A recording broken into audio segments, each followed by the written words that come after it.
మనం కోపంలో అనే ఒక్క మాట అవతలి వాళ్ళ మనసులో జీవితాంతం ఒక చెరిగిపోని గాయంలా ఉండిపోతుందని మీకు తెలుసా?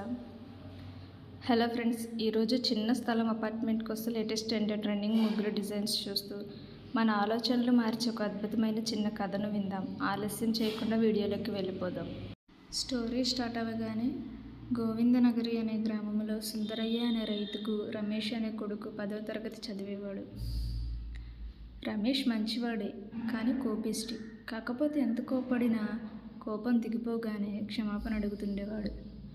రమేష్ రోజు ఇలా గొడవలు పడుతుండటంతో రంగయ్య అతన్ని గట్టిగా మందలించాడు. రమేష్, నీకు కోపం వచ్చినప్పుడల్లా పెరటి తలుపుకి ఒక మేకు కొట్టు అని చెప్పాడు.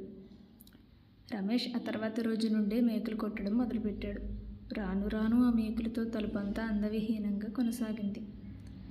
ఒకరోజు రంగయ్య రమేష్కి అది చూపించి, ఈ మేకులతో తలుపు చూడడానికి అసహ్యంగా ఉంది కదా, నువ్వు కోపడే కొద్దీ ఎదుటివాళ్ళు కూడా నిన్ను అలాగే చూస్తారు అని చెప్పాడు. అర్థమైంది నాన్న, నన్ను నేను మార్చుకుంటాను అని రమేష్ అన్నాడు. అప్పుడు రంగయ్య, మంచిదే, నువ్వు కోపాన్ని నిగ్రహించుకున్న ప్రతిసారి ఒక్కో మేకును తీసేస్తూ ఉండు అన్నాడు. రమేష్ అలాగే తీయడం మొదలుపెట్టాడు. అతను మేకును తొలగించిన ప్రతి చోట తలుపుపై ఒక మేరకు చిన్న చిల్లు మిగిలిపోయింది.